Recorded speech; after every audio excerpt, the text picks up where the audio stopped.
I left my house the other day, like literally bumped into a friend who I'd not seen for a few months and she was pregnant. I was like, what the fuck's going on? And it's still in my head. I'm like, oh, another sad 30-year-old victim of teenage pregnancy. Babies having babies. Yes.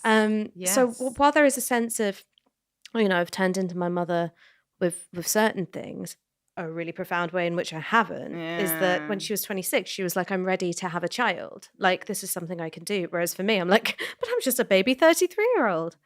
Like completely agree. And I think there's lots of elements as to why that's true. Number one, it's a positive story about, I think, our generation, and we are in the same generation, although I'm 10 years older than you.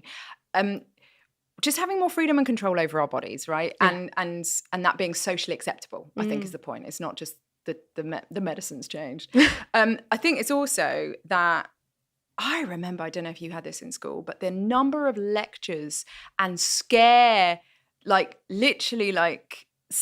stories about don't get pregnant when you're in, or you will die. Or you will die. Like literally your life is over. And, I went to an all-girls school and we had friends of mine that got pregnant in their teens, and, it obviously wasn't like, and we're still in touch, and they're all, they're loving life, and actually they're at the other side. And I had kids much later, and I kind of wish I had them earlier, but never mind. But that instilled a sense of fear and a degree of